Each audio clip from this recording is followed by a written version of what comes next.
it up here, and we do all right. We kind of start early, and by the time we get all this part done, we takes like a week, and then we kind of move on to all those back there.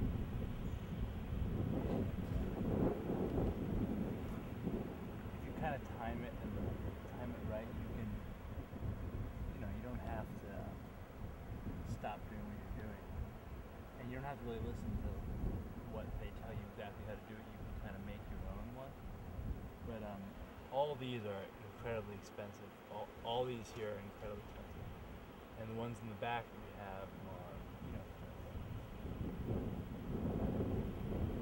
a little more affordable. It's the kind of thing I would get for my wife or my family or something. It's good for presents. And if you want any of these, we can gift wrap them. We can gift wrap these like holiday for the holidays, and they say it's good to keep them in the don't put them in your fridge, because if you put them in the fridge they get like the little white marks, like they kind of break up a little bit, so you keep them in your refrigerator, and you can give them out as presents. And there is a tiny little guy who does live over there, who lives in the middle of it. And you don't have to, if you don't want to talk to him, you don't have to talk to him. He's like really, really quiet, really, really, really small. But if you do, like, I'm looking at it right now, and if I were to bump into him, I'd probably say, "Hey, what's up, Ben? How you doing?" He'd say, "We're doing pretty good." And we talk for hours and just like sit down. Sometimes he would invite you in and show you all these paintings. He makes incredible paintings. He's really into painting. I don't know much about painting. And he's right in the middle, very small guy, really nice guy named Ben. But besides that, it's like, not much foot traffic. You can see there's not much foot traffic. That's like the main strip. And on a Saturday night, it fills up with kids in their trucks, and there used to be where the sun is shining on that little like piece of lake. There's this like a soda fountain kind of stand, and up the street, or what used to be the street, was like a secondhand store. And I remember one time I went in that secondhand store and I got this incredible Levi's jean jacket from like the 50s, like a real kind of cowboy thing. That was a good day. That was a pretty good purchase. And but you can see that town's pretty empty this time of year. I mean, there's like nobody here, like literally nobody here, because the holidays, people go away to see their family. But you come back in the summer and it's like pretty packed. And if I were to just like jump off this cliff, I would probably smash my face into a rock, and then my head would like explode like a melon on the rock, and then I'd probably like fall down. And so there's nobody here.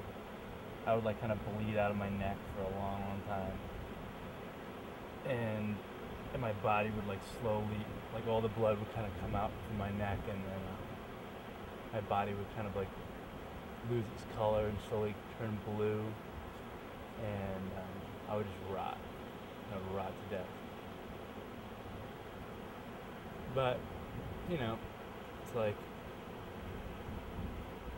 I don't have to do that if I don't want to. I don't want to do that. So I can just sit up here and like talk for a while, and then go home because I'm done with all this shit. And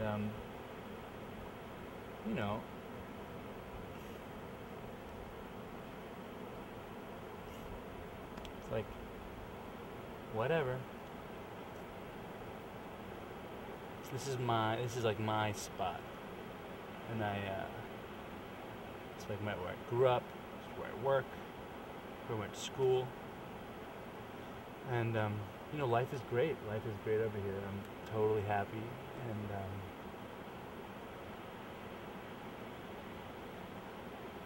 you know, I can see the light is like shining right into my face right now. Where else could I ever have light shining in my face as brightly as this light is right now? You know, and it's like if I if I listen carefully, I can I could cook breakfast and I could create a whole little landscape for myself over here. And butter it up. Just butter it up. That's what I always do. Butter it up with good stuff. And as long as you butter it up, you'll be happy. At the end of the day, get your quid per quo, you know, as they say. Lace them up and you're good. Butter them up. Just butter them up. Butter, jelly, butter, jam. Butter, jelly, jam. Jelly, jam, jelly, butter. Butter them up.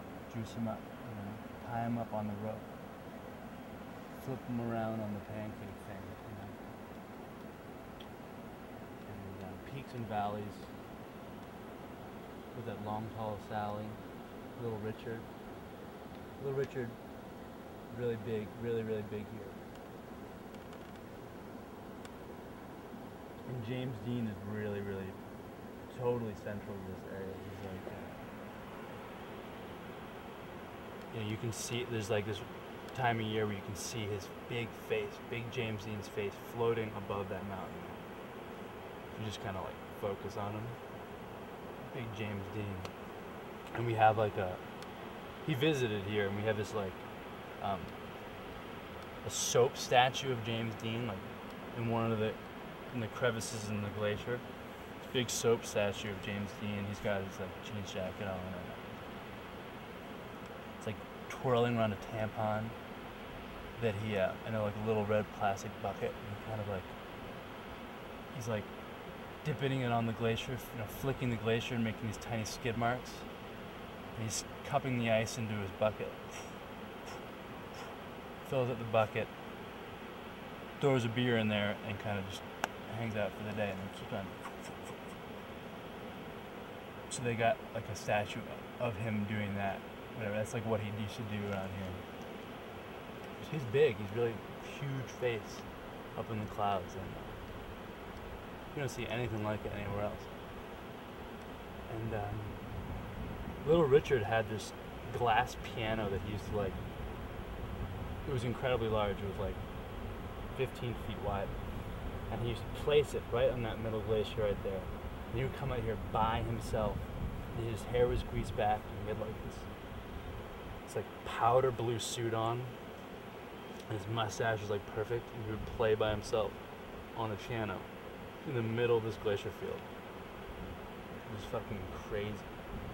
The fucking craziest times I've ever had was when Little Richard was playing.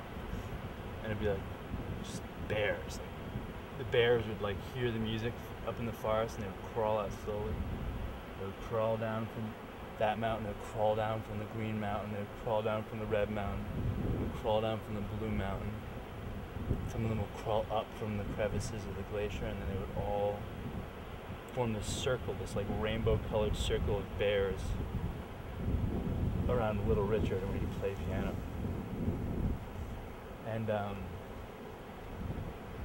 then at the end of the show, he would just kind of like, he would shatter his piano. He must have been a martial arts expert or something.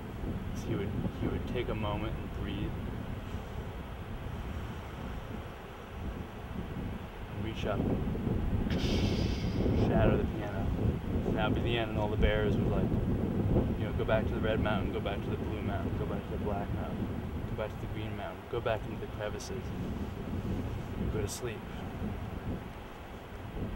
And then there'd be ice shards all over the top of the glacier, and Little Richard would just kind of stand, kind of loosen up a little bit. And